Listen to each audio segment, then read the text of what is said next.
Hallelujah. प्रभु का धन्यवाद हो, उसकी स्तुति हो। मैं प्रभु का एक बार फिर से प्रभु परमेश्वर का धन्यवाद देता हूँ कि उसने पूरे सप्ताह भर हमें, हमारे परिवार को संभाला और साथ ही साथ हमारे आगरा मसीह मंडली को भी परमेश्वर ने संभाला और जितने लोग इसके साथ जुड़े हैं हर एक जीवन को परमेश्वर ने संभाला है। इसके लिए हम परमेश्वर को धन्यवाद देते हैं और धन्यवाद देते हैं इस सुंदर समय के लिए जो एक बार फिर से परमेश्वर ने मेरे जीवन में दिया कि मैं परमेश्वर के वचन को लेकर आपके बीच में आ सका। मैं साथ ही साथ धन्यवाद देता हूं आगरा मसीह मंडली के संस्थापक अपने भाई अनुपम डेविड का, जो परमेश्वर के बहुत अच्छे सेवक हैं, और साथ ही साथ बहन जो प्रभु की सेविका हैं शबनम डेविड, उनके लिए भी मैं धन्यवाद देता हूं कि उन्होंने मुझे फेसबुक लाइव आने का अवसर दिया ताकि मैं आगरा मसीह के इस प्लेटफॉर्म पर आकर परमेश्वर के वचन को बांट सकूं। सो मैं परमेश्वर का धन्यवाद देता हूं। तो आइए, यह समय है कि हम सब एक गीत में चलेंगे और एक गीत को गाएंगे, उसके द्वारा परमेश्वर की महिमा करेंगे। आशीष तुझसे चाहते हैं हे स्वर्ग पिता, हम आते हैं। आशीष तुझसे चाहते हैं हे स्वर्ग पिता, हम आते हैं। कोई खूबी है न लियाकत, बख्शो हमको अपनी ताकत। कोई खूबी है न लियाकत, बख्शो हमको अपनी ताकत। खाली दिलों को लाते हैं, खाली दिलों को लाते हैं हे स्वर्ग पिता, हम आते हैं। तुम हो शक्तिमान प्रभु जी, कुदरत तुम्हारी शान शोजी। तुम हो शक्तिमान प्रभु जी, कुदरत तुम्हारी शान शोजी। हांदो सना हम गाते हैं, हांदो सना हम गाते हैं हे स्वर्ग पिता, हम आते हैं। आशीष तुझसे चाहते हैं हे स्वर्ग पिता, हम आते हैं। हमने बहुत खताएं की हैं, रहे निकामे जफाएं की है। हमने बहुत खताएं की हैं, रहे निकामे जफाएं की हैं। शर्म से सर झुक जाते हैं, शर्म से सर झुक जाते हैं हे स्वर्ग पिता, हम आते हैं। आशीष तुझसे चाहते हैं हे स्वर्ग पिता, हम आते हैं। बंदे को तू कभी ना भूले, दुख सहे दुनिया में तूने। बंदे को तू कभी ना भूले, दुख सहे दुनिया में तूने। उसी प्यार को चाहते हैं, उसी प्यार को चाहते हैं हे स्वर्ग पिता, हम आते हैं।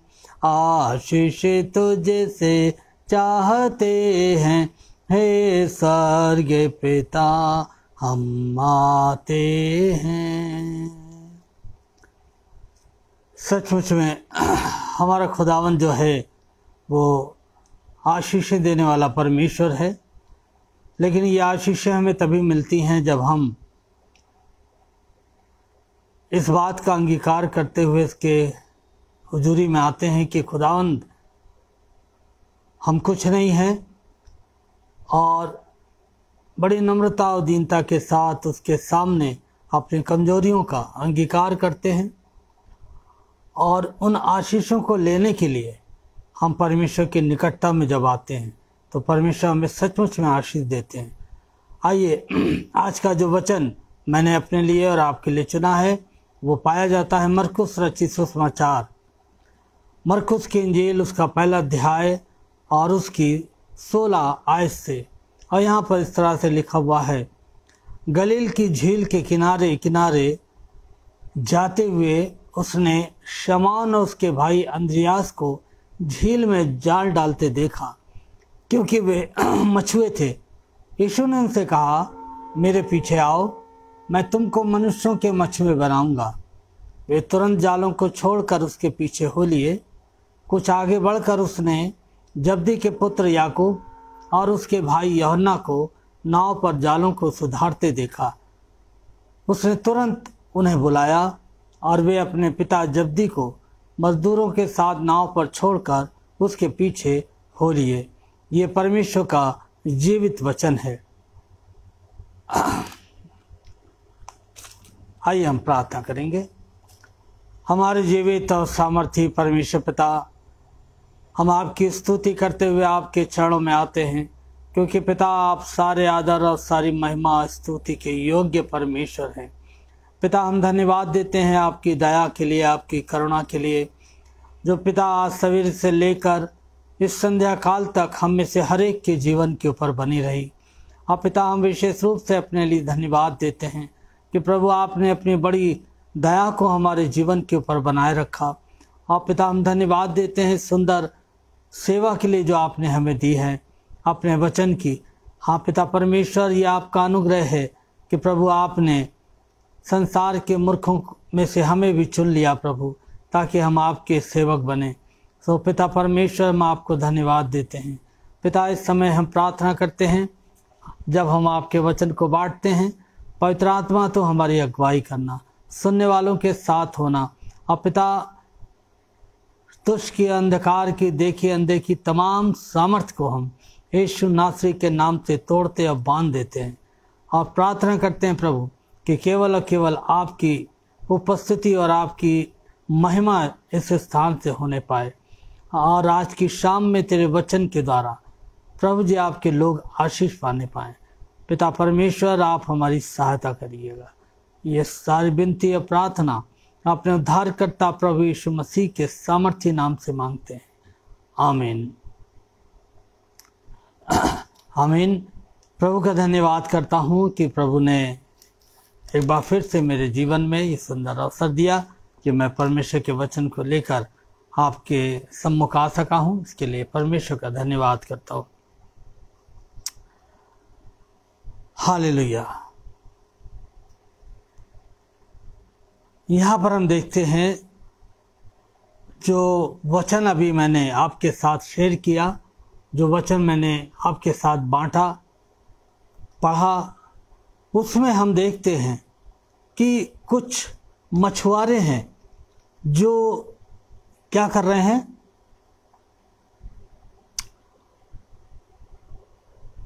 ये मछुआरे अपने जालों को सुधार रहे हैं और अपने जालों को क्या कर रहे हैं, धो रहे हैं।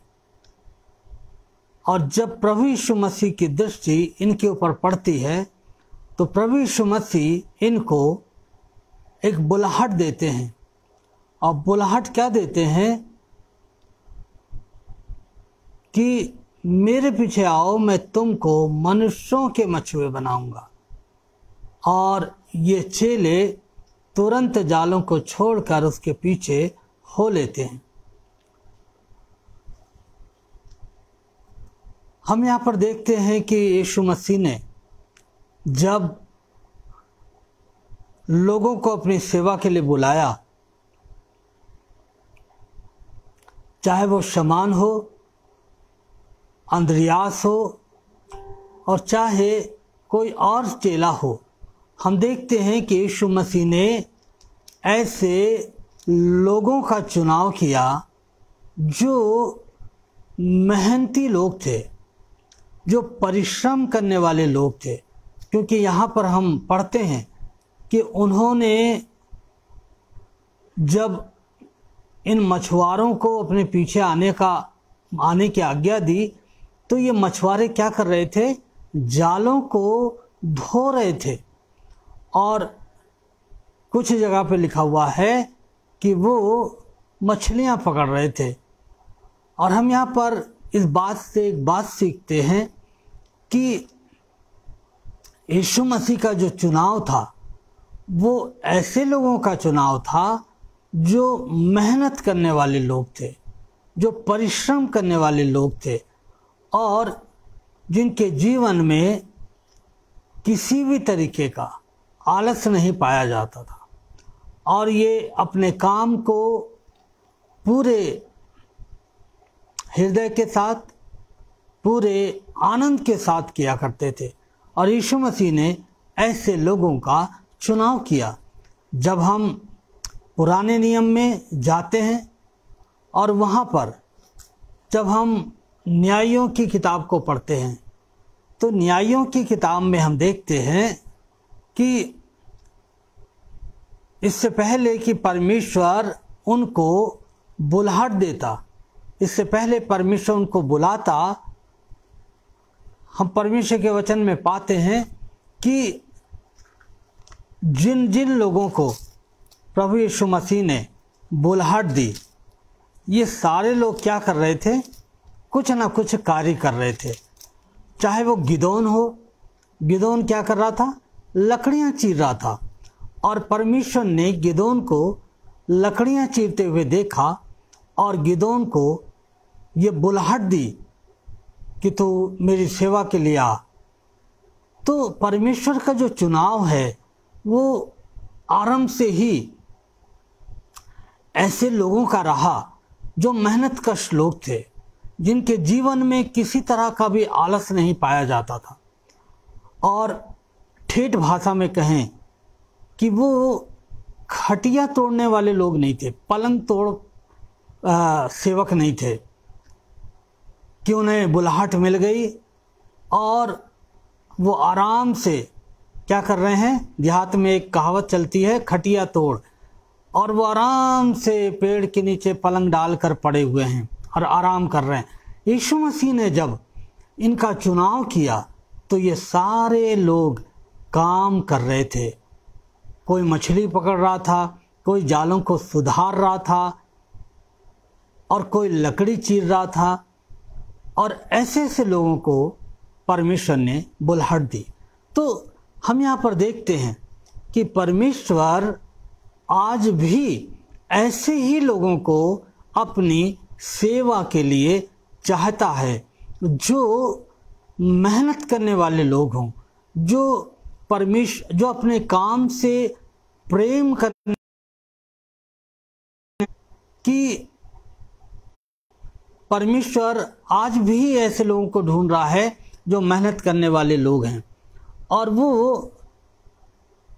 ऐसे लोगों को बुलाता है, चुनता है और उनको तैयार करता है।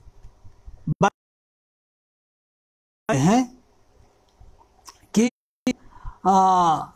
परमेश्वर ने जब यिर्मयाह को बुलाया तो यिर्मयाह की किताब में हम देखते हैं कि यिर्मयाह को उसने एक चीज़ दिखाई 18 अध्याय में। और वो चीज़ क्या थी? यदि हम 18 अध्याय और उसके 1 पद से पढ़ें, यहोवा की ओर से यह वचन यिर्मयाह के पास पहुंचा, उठ और कुम्हार के घर जा। यहाँ पर भी परमेश्वर जब यिर्मयाह को बुला रहा है तो वो चाहता है कि यिर्मयाह एक्शन में आए, कार्य करने के मूड में आए। और वो उससे कहता है कि उठ बैठे रहने के लिए मैंने तुझे नहीं बुलाया है, मैंने तुझे बैठे रहने के लिए नहीं चुना है, बल्कि वो कहता कि उठ और एक काम कर कि तू कुम्हार के घर जा। अब इसे उठना है और उस स्थान से उठकर वहाँ जाना है जहाँ परमेश्वर यिर्मयाह को भेज रहा है। आज हमें और आपको भी जब परमेश्वर बुलाहट देता है, मैं आप बड़े शिथिल होकर एक स्थान पर बहुत बार बैठे हुए होते हैं, लेकिन परमेश्वर चाहता है कि हम उस स्थान से उठें, और जब परमेश्वर ने हमारा चुनाव किया है तो हम उस काम को उठकर करें जिसके लिए परमेश्वर हमें आज्ञा दे रहा है। जैसे उसने यिर्मयाह को दी कि उठ और कुम्हार के घर जा, और आगे लिखा हुआ है और वहाँ मैं तुझे अपने वचन सुनाऊंगा। देखिए, परमेश्वर का वचन यहाँ पर हमें एक बहुत अच्छी बात सिखा रहा है कि जब हम परमेश्वर की आज्ञा के अनुसार जो वो कहता है वैसा जब हम करते हैं, अपने आलस को छोड़कर, अपनी सुस्ती को छोड़कर जब हम उठते हैं और उस काम को करने के लिए तैयार होते हैं जो परमेश्वर कह रहा है करने के लिए, तो मालूम है आपको, तो परमेश्वर हमें और आपको अपना वचन देता है कि हमें आगे क्या करना है। हाँ, हम उठ गए, हम कुम्हार के यहाँ जा रहे हैं, लेकिन हमें करना क्या है? परमेश्वर हमें अपना वचन देता है। जब परमेश्वर हमें इस संसार में चुनता है और हमें ठहराता है, तो वो हमें अपना वचन देता है। और ये वचन किस लिए देता है?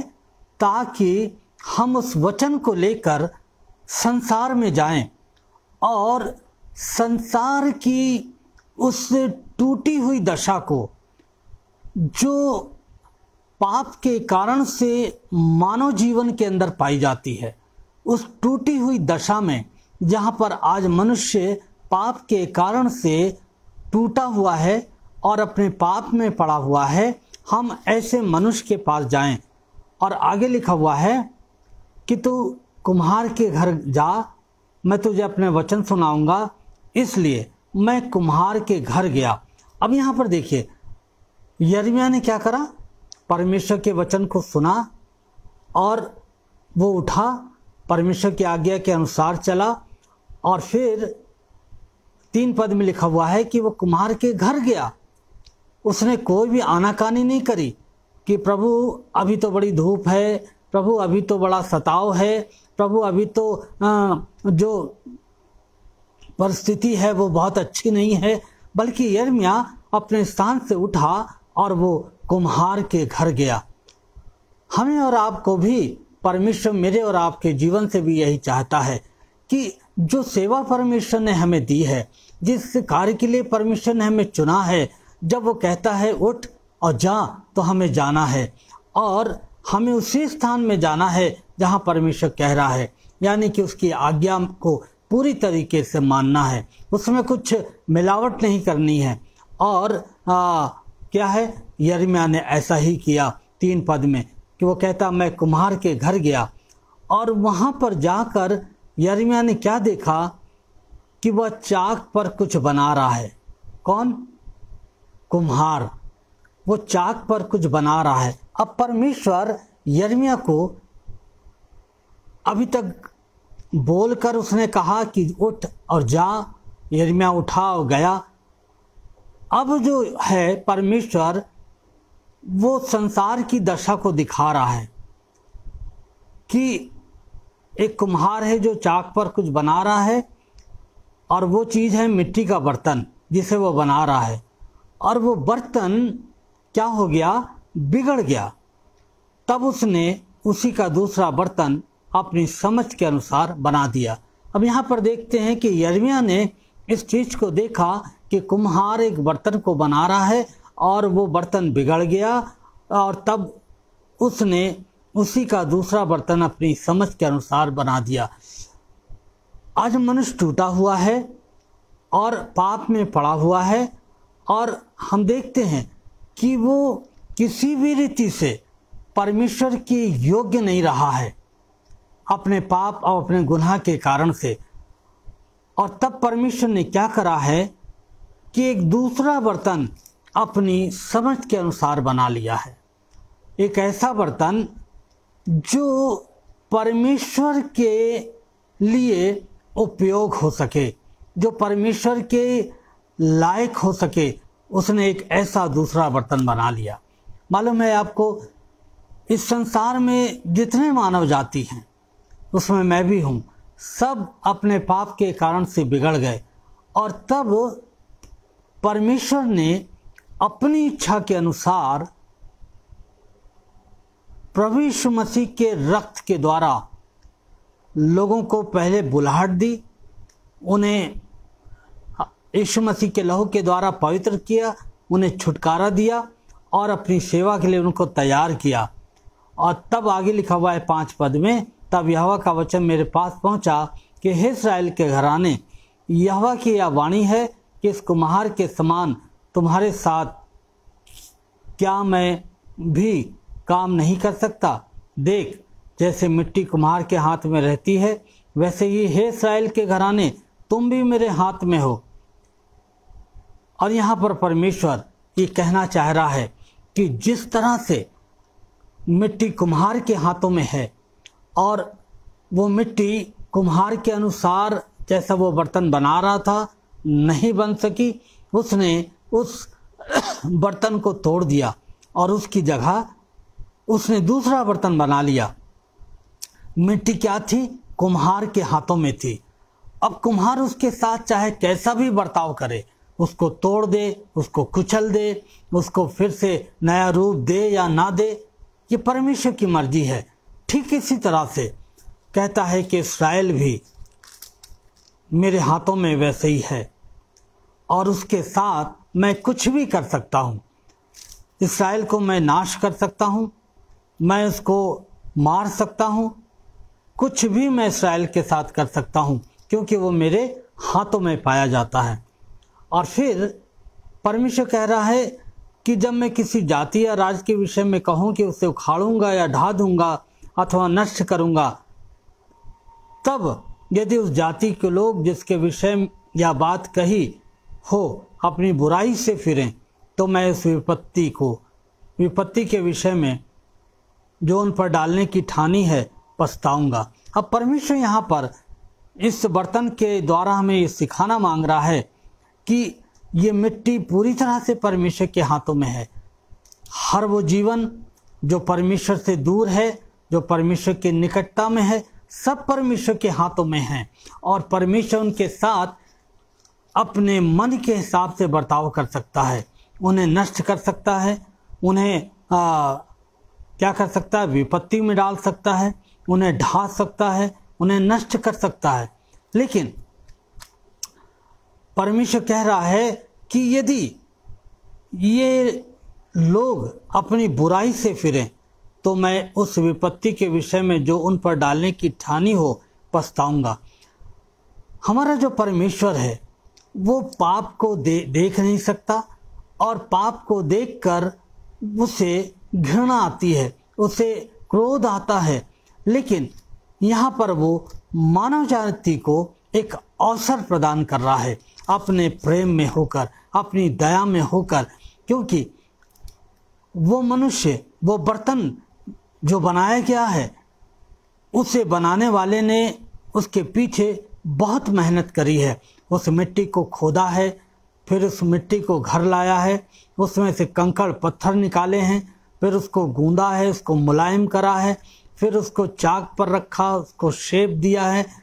इतना सब कुछ उस कुम्हार ने उस मिट्टी के साथ किया है। लेकिन फिर भी यदि वो मिट्टी कुम्हार के अनुसार नहीं बन पाई है तो कुम्हार उसको तोड़ देता है। इसी रीति से मनुष्य को परमेश्वर चुनता है, बुलाता है, और यदि वो मनुष्य परमेश्वर के अनुसार अपने जीवन को तैयार नहीं करता है, अपने जीवन को परमेश्वर के हाथों में नहीं देता है, तो ये अधिकार है परमेश्वर के पास कि वो उसको नष्ट कर सकता है। लेकिन परमेश्वर उस मनुष्य को जिसको उसने अपने ही स्वरूप में बनाया है, अपने आत्मा को उसके अंदर डाला है, वो कहता है कि यदि वो मनुष्य अपनी बुराई से फिरे तो मैं उस विपत्ति के विषय में जो उन पर डालने की ठानी है मैं पछताऊंगा। और जब मैं किसी जाति या राज के विषय में कहूँ कि मैं उसे बनाऊंगा और रोपूंगा, तब यदि वे उस काम को करें जो मेरी दृष्टि में बुरा है और मेरी बात ना माने, तो मैं उस भलाई के विषय जिससे मैंने उनके लिए करने को कहा हो पछताऊंगा। इसलिए अब तू यहूदा और यरूशलेम के निवासियों से कहे, यहोवा यूं कहता है, देखो मैं तुम्हारी हानि की युक्ति और तुम्हारे विरुद्ध प्रबंध कर रहा हूँ, इसलिए तुम अपने बुरे मार्ग से फिरो और अपना चाल चलन और अपना काम सुधारो। अब परमेश्वर उन तमाम लोगों से बातचीत कर रहा है जो परमेश्वर को जानते हुए भी परमेश्वर के निकट नहीं आते, जो परमेश्वर को जानते हुए भी अपने पापों में बने रहते हैं, पश्चाताप नहीं करते हैं, ढिठाई के पाप में बने रहते हैं और लगातार पाप करते रहते हैं। और परमेश्वर का वचन उन लोगों से भी बात कर रहा है जो परमेश्वर को जानते हैं, जिन्हें परमेश्वर ने बुलाहट दी है, लेकिन फिर भी वो एक अपवित्रता का जीवन लगातार जीते रहते हैं और परमेश्वर की आज्ञा का उल्लंघन वो निरंतर करते रहते हैं। परमेश्वर यहाँ पर उनको बताना चाहता है कि देखो मैं तुम्हारी हानि की युक्ति और तुम्हारे विरोध प्रबंध कर रहा हूँ। मतलब परमेश्वर कह रहा है कि यदि तुम नहीं फिरे तो मैं तुम्हें नाश करने पर हूँ, इसलिए तुम अपने अपने बुरे मार्ग से फिरो और अपना चाल चलन और काम सुधारो। अब परमेश्वर यहाँ पर इनको एक शिक्षा दे रहा है कि देखो मैं तुम्हें नाश करने वाला हूँ, लेकिन फिर भी मैं तुम्हें एक अवसर दे रहा हूँ, एक मौका दे रहा हूँ कि तुम क्या करो कि तुम अपने बुरे मार्ग से फिरो और अपना चाल चलन और काम सुधारो। मालूम है आपको, उड़ाऊ पुत्र के बारे में हम पढ़ते हैं कि उड़ाऊ पुत्र जो था पहले परमेश्वर से कह रहा था कि मुझे दे मुझे दे मुझे दे, और जब परमेश्वर ने उसको दे दिया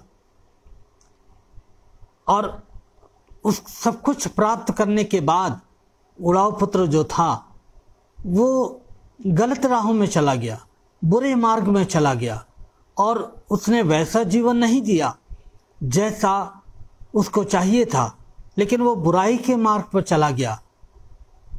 लेकिन एक दिन ऐसा आया कि उसको ये एहसास हुआ कि वो बुराई के मार्ग पर है, और तब उसने क्या कहा कि मैंने स्वर्ग के विरोध में और परमेश्वर के विरोध में क्या किया है, पाप किया है, और अब मैं पश्चाताप करूंगा और अपने पिता के पास जाऊंगा।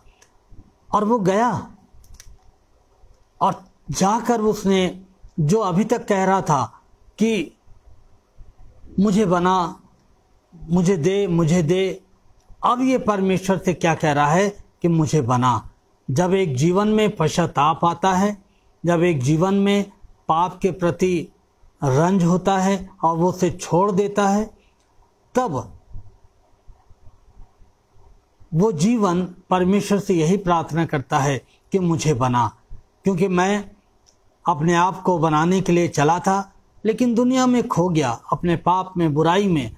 और परमेश्वर कहता है कि बुरे मार्ग से फिरो और अपना अपना चाल चलन और काम सुधारो। उड़ाऊ पुत्र ने यही करा, उसने वो बुरे मार्ग से फिरा, अपना चाल चलन अपना काम उसने सुधारा और वो पिता के पास गया। लेकिन परमेश्वर बड़े अफसोस के साथ यहाँ पर अपने लोगों के लिए कह रहा है, परंतु इन सारी बातों के होते हुए कि परमेश्वर उन्हें बार बार अवसर दे रहा है, बार बार मौके दे रहा है कि तुम अपने पापों से फिरो, मैं तुम पर दया करूंगा और मैं तुम्हारी हानि नहीं करूंगा, परंतु वे कहते हैं ऐसा नहीं होने का, हम तो अपनी ही कल्पनाओं के अनुसार चलेंगे और अपने बुरे मन के हट पर बने रहेंगे। इन्होंने परमेश्वर की बात को नहीं माना, इन्होंने परमेश्वर के उस प्रेम को ठुकरा दिया और परमेश्वर के उस धीरज को इन्होंने क्या करा, महत्व नहीं दिया। परमेश्वर का वचन हमें और आपको बताता है कि परमेश्वर हर एक उस मनुष्य के लिए धीरज धरता है जो अपने पाप और गुनाह में बना रहता है, और वो इसलिए धीरज धरता है कि वो मनुष्य अपने पापों से पश्चाताप करके परमेश्वर की निकटता में आ जाए। लेकिन यहाँ पर परमेश्वर का वचन बता रहा है, परंतु उन्होंने ऐसा नहीं किया और कहा कि ऐसा नहीं होने का हम तो अपनी ही कल्पनाओं के अनुसार और अपने बुरे मन के हट पर चलेंगे। और मालूम है आपको, इसका परिणाम जो है क्या हुआ कि परमेश्वर ने उनको त्याग दिया। परमेश्वर ने उनको त्याग दिया। और 13 पद में लिखा हुआ, इस कारण प्रभु यहोवा यूं कहता है, जाति जाति से पूछ कि ऐसी बातें क्या कभी किसी के सुनने में आई है? इस्राएल की कुमारी ने जो काम किया है उसके सुनने से रोम रोम खड़े हो जाते हैं। और परमेश्वर का वचन हमें बता रहा है 15 पद में, वो कहता है कि परंतु मेरी प्रजा मुझे भूल गई, वे निकम्मी वस्तुओं के लिए धूप जलाते हैं और राजमार्ग को छोड़कर पगडंडियों में भटक गए हैं। आज का जो मनुष्य है वो परमेश्वर के साथ रहते हुए भी बहुत बार भटक जाता है और वो उस राजमार्ग को छोड़ देता है जिसे परमेश्वर ने उसको दिया है, और वो किस पे चलने लगता है? पगडंडियों पे चलने लगता है, जिन पे वो ठीक से संभल नहीं सकता, जो उसे बहुत दूर तक नहीं ले जा सकती, वो उनके ऊपर चलने लगता है। लेकिन परमेश्वर ने हमें राजमार्ग में चलने के लिए चुना है, और परमेश्वर चाहता है कि हम निरंतर इस मार्ग पर बढ़ते चले जाएं और उसी में हम आगे बढ़ते चले जाएं। और इसके लिए परमेश्वर हमें बार बार अवसर देता है कि हम उस राजमार्ग पर चलें और उस स्वर्गीय राज तक पहुँचें जो परमेश्वर ने अपने लोगों के लिए तैयार किया है। लेकिन बड़े दुख के साथ परमेश्वर का वचन हमें बताता है कि उन्होंने क्या करा? उन्होंने ऐसा नहीं किया और उन्होंने परमेश्वर को त्याग दिया और परमेश्वर की एक ना सुनी। और हम देखते हैं कि इसका नतीजा ये हुआ कि परमेश्वर ने उनको त्याग दिया। जब लोगों ने परमेश्वर को त्याग दिया तो परमेश्वर ने भी लोगों को त्याग दिया। लेकिन फिर भी परमेश्वर यहाँ पर अपने प्रेम को प्रकट करता है और कहता है, यहोवा यूं कहा, तू जाकर कुम्हार से मिट्टी की बनाई हुई एक सुराही मोल ले और अपनी प्रजा के कुछ पुण्यों में से, याजकों में से भी कुछ प्राचीनों के साथ लेकर हिनोमियों की तराई की ओर उस फाटक के निकट चला जा जहाँ ठीकरे फेंक दिए जाते हैं, और जो वचन मैं कहूँ उसे प्रचार कर। तू यह कहना, हे यहूदा के राजाओं और यरूशलेम के सब निवासियों, यहोवा का वचन सुनो। इस्राएल का परमेश्वर सेनाओं का यहोवा यूं कहता है, इस स्थान पर मैं ऐसी विपत्ति डालने पर हूँ, जो कोई उसका समाचार सुने उस पर सन्नाटा छा जाएगा। इससे पहले कि परमेश्वर मेरे और आपके जीवन पर उस विपत्ति को भेजे और हमारे और आपके जीवन में सन्नाटा छा जाए, परमेश्वर चाहता है कि हम अपने बुरे मार्ग से फिरें, अपने चाल चलन को सुधारें और परमेश्वर की ओर लौट आएं। वो स्वर्ग का परमेश्वर जिसने हमें अपने हाथों से बनाया, रचा, अपने आत्मा को हमारे अंदर डाला है, वो हमसे प्रेम करता है। यद्यपि हम कई बुराइयों में जाकर फंस गए, लेकिन फिर भी परमेश्वर का जो प्रेम है वो कभी नहीं बदलता है और वो आज भी हमसे प्रेम करता है। और इसीलिए उसने अपने पुत्र को, यीशु मसीह को इस दुनिया में भेजा, और यीशु मसीह ने हमारे सारे पापों को, संसार के समस्त पापों को क्या करा? अपने ऊपर उठा लिया, और उसने हमारे पापों के लिए पश्चाताप और कफारा दिया ताकि हमारे जो पाप हैं वो क्षमा हो जाएं। और उसने क्रूस पर से कहा कि हे पिता, इन्हें क्षमा कर। क्रूस पर यीशु मसीह ने हमारे पापों का मूल्य चुकाया, हमारे पापों को क्षमा किया और हमारे लिए एक द्वार खोल दिया कि हम उस क्रूस के मार्ग से होकर हम पिता तक पहुंच सकते हैं, क्योंकि यीशु मसीह ने हमारे लिए कफारा दे दिया है और हमारे पापों की क्षमा के लिए अपना लहू बहाया है। आवश्यकता इस बात की है कि हम पश्चाताप के साथ और अपने पापों का अंगीकार करते हुए यीशु मसीह के पास आएं और उससे कहें कि प्रभु, अभी तक मैं अपने मन के अनुसार चलता रहा, लेकिन प्रभु आज मैं तेरे पास आया हूँ। प्रभु तो मुझे क्षमा कर और मुझे नया जीवन प्रदान कर। वो स्वर्ग का परमेश्वर, वो यीशु मसीह जिसने हमारे और आपके लिए अपने प्राणों को दिया, हमसे प्रेम करता है और हमें और आपको वो एक नया जीवन देना चाहता है। तो प्रभु हमारी और आपकी सहायता करे ताकि हम और आप यीशु मसीह के द्वारा परमेश्वर के निकट आकर उससे क्षमा मांगे और उसके राज के, स्वर्गीय राज के हम भागी बन सकें। परमेश्वर वचन के द्वारा हम सबको बड़ी आशीष दे, हमारी सहायता करे, ताकि परमेश्वर ने जब हमें और आपको अपने स्वरूप में बनाया है, अपनी आत्मा को हमारे अंदर डाला है, तो हो सकता है शायद आप उनमें से हों, बहुत सारे लोग जो आगे सुन रहे हैं या सुनेंगे, शायद हम प्रभु यीशु मसीह को ना जानते हों, शायद हम जानते हों, लेकिन शायद अभी तक हमने अपने जीवन को उसके हाथों में नहीं दिया है। तो आज परमेश्वर ने हमें यह अवसर दिया है कि हम अपने जीवन को उसके हाथों में दे सकें और पश्चाताप के साथ उसके पास आएं और एक नए जीवन को यीशु मसीह के द्वारा हम प्राप्त करने पाएं। प्रभु इन वचनों के द्वारा हम सबको बड़ी आशीष दे और हमारी सहायता करे कि हम सब प्रभु के उस बुलाहट के अनुसार निरंतर उसमें बढ़ते चले जाएं और जैसा प्रभु चाहते हैं वैसा हम प्रभु के लिए इस्तेमाल होने पाए। प्रभु आप सबको बड़ी आशीष दे। आइए हम प्रार्थना करेंगे। हमारे जीवित और सामर्थी परमेश्वर पिता, हम आपको धन्यवाद देते हैं आपके जीवित वचन के लिए। आप प्रभु, आपने अपने चेलों को चुना जो प्रभु जालों को धो रहे थे और प्रभु जो जालों को सुधार रहे थे और प्रभु गिदोन लकड़ी को चीर रहा था। प्रभु आपने हर एक मेहनत कश लोगों को चुना और प्रभु आज भी आप ऐसे ही लोगों को ढूंढ रहे हैं जो प्रभु मेहनत कश हों और जो प्रभु जिन्हें पाप से घृणा हो, जिन्हें पाप से नफरत हो और प्रभु वो आपके लिए उपलब्ध हो सके। प्रभु आप सहायता करें।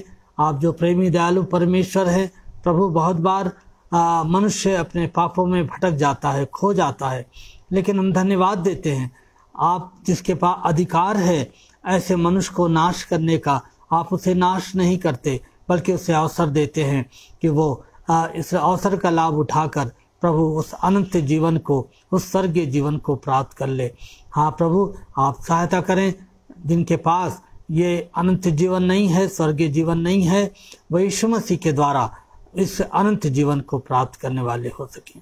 प्रभु जी, हम अपने सुनने वालों को जो हमारे साथ जुड़े रहे सबके लिए दुआ करते हैं। प्रभु सबको आशीष दें, सबके परिवारों के साथ हों और प्रभु जी सबके काम काज के ऊपर आपकी आशीष हो और आगरा मसीह मंडली के ऊपर भी आपकी बड़ी आशीष बनी रहे।